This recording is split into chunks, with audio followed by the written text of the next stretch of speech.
Alright, yeah, so I'm gonna be showing you how to do the fog light DRL mod.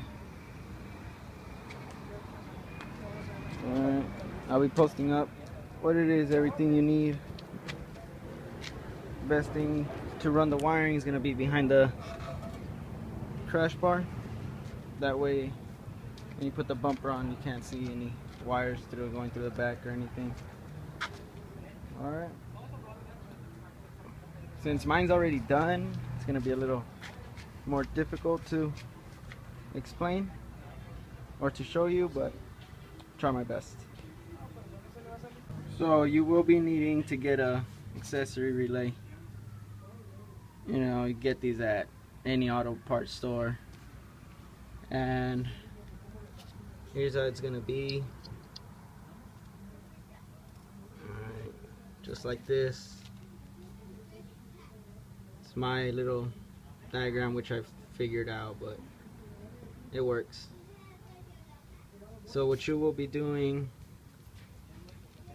is clipping you can either cut these off, the stock fog connectors, or go buy a couple at an auto parts store, because you will be needing these to plug into the light and for them to come on. Alright, so they will have a power, positive and a negative, as well as the other side. So the negative on that comes off of the fog connector, you'll be running two wires, one from one fog and one from the other one. You will be running them both, and you will get a female connector that goes onto here. Alright, and you will put both wires inside that one connector and plug it into this one. Make sure it grabs onto there. I would suggest you get a heat shrink tube if you don't have one of these. If you don't have one of these, I'd suggest get a heat shrink tube, and you would be able to have them stay on without them having to come off. And and that way no water goes in there either, because that will just short it out and most likely just pop the relay or in the fuse as well. Alright. And what you're gonna do is grab the black wire, which will be your ground, and put it to this one. It would be pin 85. That one you can ground it to any body on the chassis on the car, just as long as good metal connection there. It makes a good contact. And here you will get a very pretty long wire, and as well, you know, you will use all female connectors to go onto this, all of these pins. What you're gonna do is get on this pin right here, put the wire on, plug it in. Make sure you find a good spot for it. That way, you know, if it's covered anywhere that water won't go through, you know, anywhere that it's easier for you to access, really. So my wire runs through back here, runs around the right side of the battery, behind this cover, the fuse cover, all the way to the back, and go straight through the firewall. Alright, this will seal back up once you run the wire through. It pops out, not that easy, but it's a good seal. And you're gonna run that through there.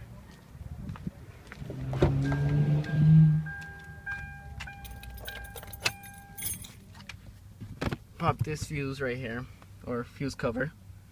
Take it off, and you're gonna need an add a fuse, the ATM size, which is the smaller ones. The ignition fuse will be the last one on the bottom right.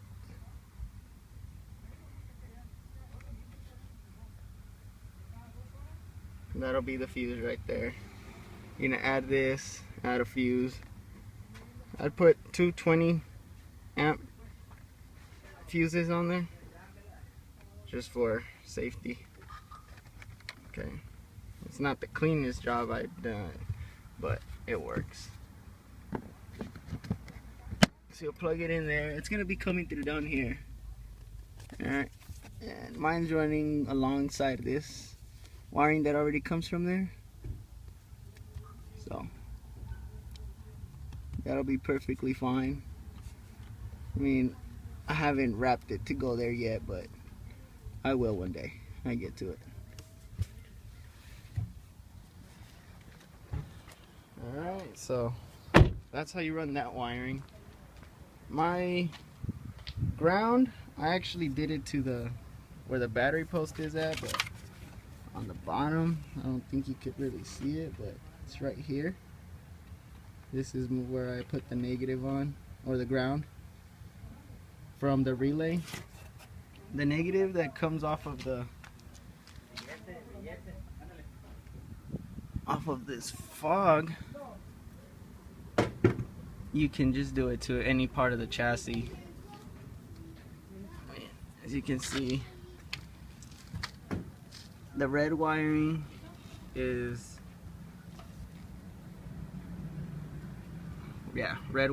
for the power. One runs to the battery and the other one runs to the ignition fuse. The white ones, my colors are different because I already had HIDs installed. All I had to do was move around the pins on here. But the white wiring is the power wire that you would be most likely be using red, if anything. Alright, so you can run this down to this side. See, all my cables right here, but that's because I have all these HIDs on there. See? There it is. Alright, running behind the crash bar, that way no cables are shown, like I said in the beginning of the video. Just gives it a cleaner look. Alright, so my negative cable from this one, well, my ground cable from this one is right here next to the engine coolant. Back here you'll see there's a ground already, so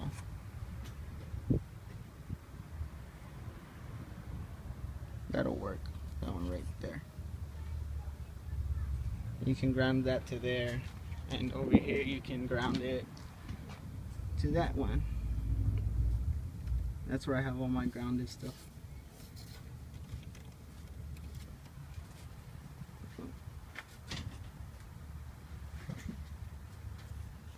Alright, so I will be posting this little diagram so some of you guys will be easier to use if you guys use this as well.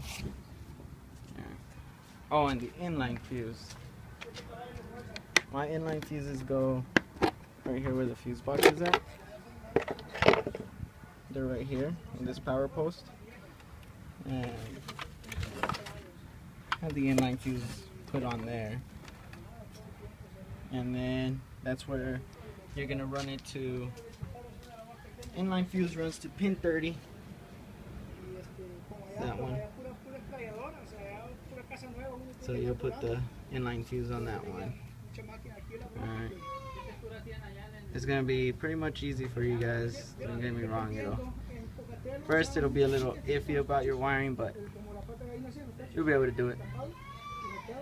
Took me a couple hours to figure it out, but that's because I had to work off of nothing, try and figure it all out. Not big of a electric savvy type of guy. Alright, so showed you guys how to run the wire,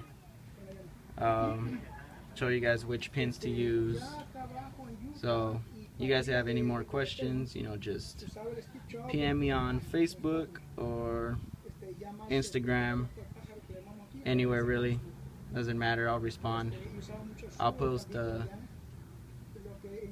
my email link in the description, and that way you guys can email me there. I'll be quicker to respond on that one.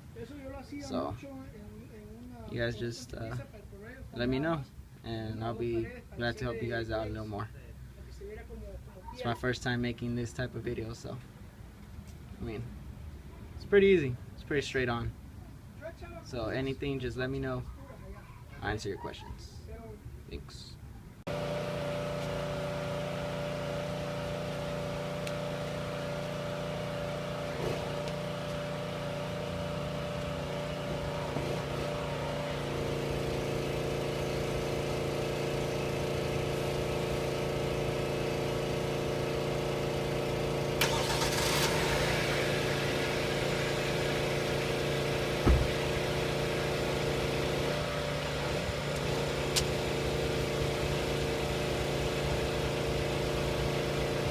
And that'll be our end result.